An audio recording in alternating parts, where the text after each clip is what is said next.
People stop me everywhere at airports, at hotels, and malls, on the street, and they remind me that this country is ready for a history-making change.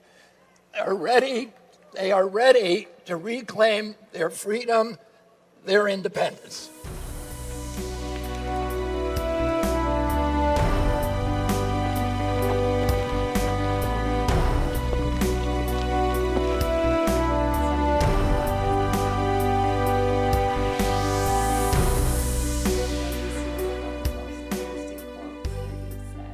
All that's going to do is, first of all, make President Trump more popular because he becomes an embattled hero.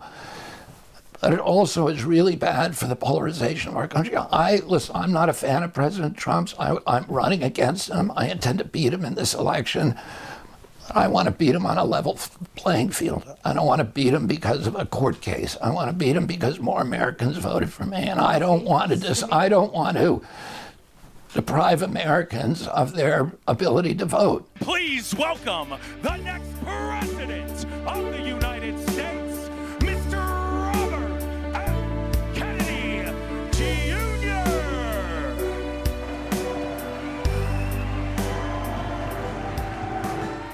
That Bitcoin is a technology for freedom, for optimism, for independence, for democracy and transparency. It is the currency of hope. And it's true that President Trump has orange hair. And I can only admire him for that from afar. I'll never be able to match him on that. It's a really great start, but I have an orange heart, and that's what you should support. Thank you all very much, and God bless you.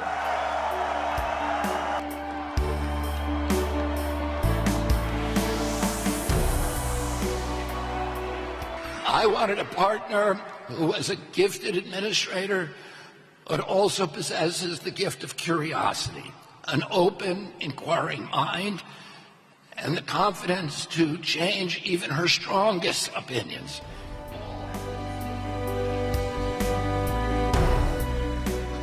So please, join me and Robert F. Kennedy Jr. in the healing of America. We've got this. We're gonna do this.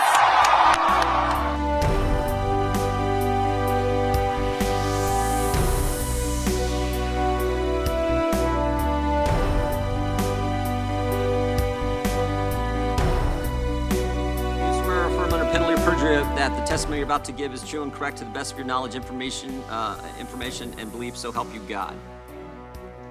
That film stated that COVID-19 vaccines do not work for Black children because of their, quote, kick-ass kind of immune system, that hyper, superhuman, subhuman kind of language.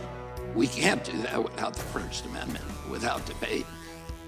When I gave what you have stated and tried to associate me with through guilt by association is simply inaccurate. Virtually everything, every statement that you just made about me is inaccurate. For representing Mr. Kennedy, which states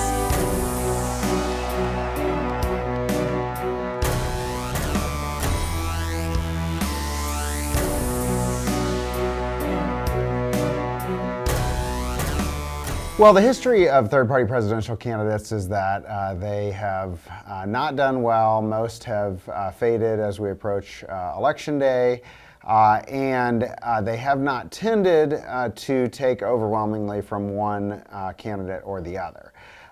That means most of the time they have not made a difference to who wins the presidential election. But occasionally they have been more likely to take from one candidate than the other, and enough in a close election to make a difference.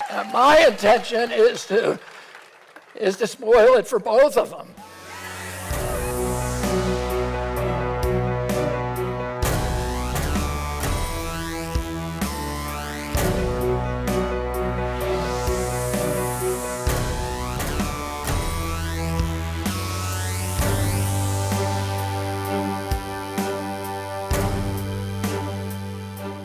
RFK Jr.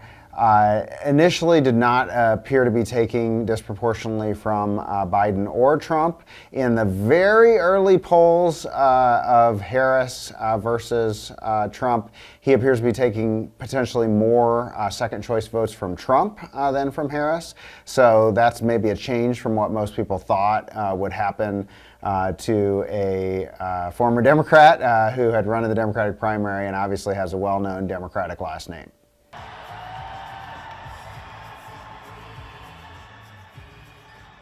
It certainly is the case that Michigan is likely to be close.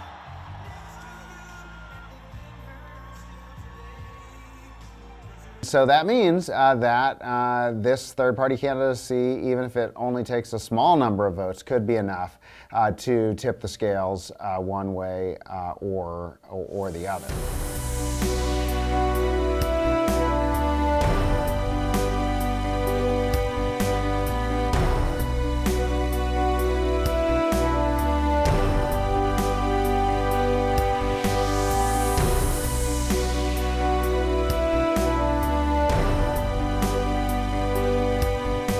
But at least at the beginning of Harris's candidacy, what we see is that she's taken some of those voters who were normal Democratic voters who had parked themselves in this third-party category because they were unhappy with Joe Biden.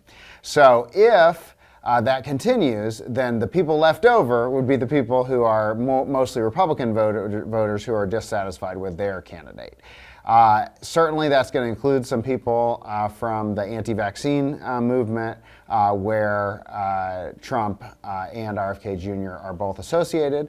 But I think I would put it a little bit larger than that as just a constituency that is dissatisfied with their own party's candidate. And right at this very moment, there's more Republicans in that category than Democrats.